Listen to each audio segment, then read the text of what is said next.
Hello viewers, ভিডিওর শুরুতে সবাইকে নমস্কার। এখানে কাঁচা কাঁঠাল কেটে আমি ডিপ ফ্রিজে হালকা ভাপ দিয়ে রেখে দিয়েছিলাম। বাড়ির থেকে কাঁঠাল কেটে রেডি করে পাঠিয়ে দিয়েছিল, সেই কাঁঠাল ভাপ দিয়ে ডিপ ফ্রিজে রেখে দিয়েছিলাম। এখানে আলুগুলো ছোট ছোট পিস করে কেটে নিয়েছি, তেলে হালকা ভেজে নিচ্ছি।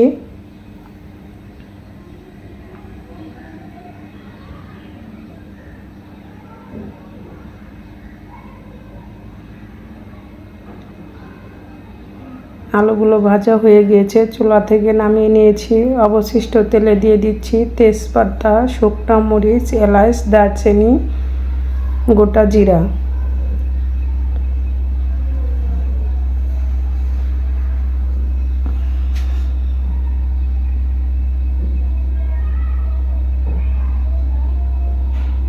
এখন দিয়ে দিচ্ছি কুচি করে রাখা পেঁয়াজ,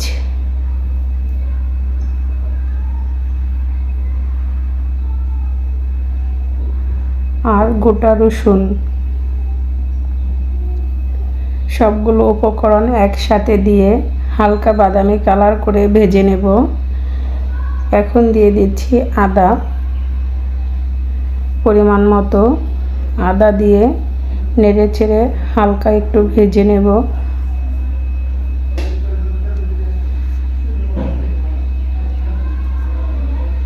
এখানে মশলা আমি জল দিয়ে আগে গুলে রেখেছিলাম। হলুদ গুঁড়া, মরিচ গুঁড়া, ধনিয়া গুঁড়া এবং জিরা গুঁড়া, স্বাদ মতো লবণ দিয়ে মশলাটাকে ভালো করে কষিয়ে নেব।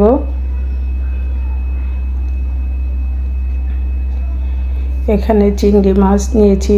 মশলা কষানো হয়ে গেলে দিয়ে দিচ্ছি চিংড়ি মাছ। চিংড়ি মাছ দিয়ে ভালো করে কষিয়ে নিয়ে সিদ্ধ করে রাখা কাঁচা কাঁঠাল দিয়ে দেব। যদি ভালো লাগে আমার মতো ট্রাই করে দেখবেন। এখন দিয়ে দিচ্ছি ভেজে রাখা আলু দিয়ে কিছুটা সময় কষিয়ে নিচ্ছি।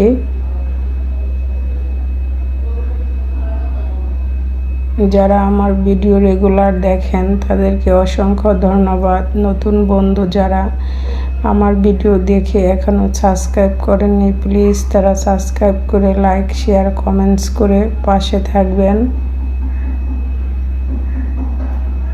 ফুল ভিডিওটা ওয়াচ টাইম করবেন।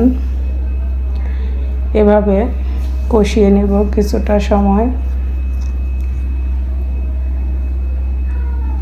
এখন দিয়ে দিচ্ছি সিদ্ধ করে রাখা এঁচোড়। এখন নেড়ে চেড়ে মশলার সাথে কষিয়ে নেব ভালো করে। আমার এঁচোড় রান্নাটা কেমন হলো সবাই কমেন্টস করে জানাবেন। ভিডিওতে দেখার শুরুতে লাইক দিয়ে ভিডিওতে দেখা শুরু করবেন। এভাবে বেশ কিছুটা সময় কষিয়ে নিয়ে অল্প পরিমাণ জল দিয়ে দিচ্ছি।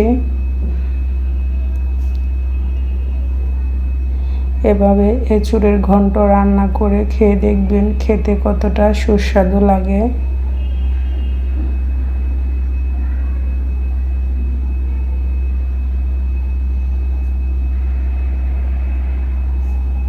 দিয়ে দিচ্ছি 1 টেবিল চামচ চিনি দিলে এঁচোড়ের টেস্টটা আরও বেড়ে যায়।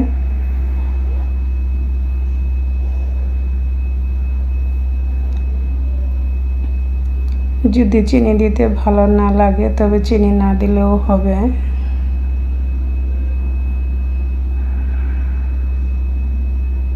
এঁচোড়ের ঘন্টটা প্রায় শেষ। নামানোর আগে দিয়ে দিচ্ছি ভাজা জিরার গুঁড়া দিয়ে মিক্সড করে নেড়ে চেড়ে কিছুটা সময় রান্না করে নেব। যদি ভালো লাগে আমার মতো ট্রাই করে দেখবেন বাসায়, খেতে কতটা সুস্বাদু হয়। চিংড়ি দিয়ে এঁচোড় ঘন্ট সবাই ভালো থাকবেন, সুস্থ থাকবেন। আবার দেখা হবে নতুন কোনো রেসিপি নিয়ে। আজকের মতো এখানেই শেষ করছি।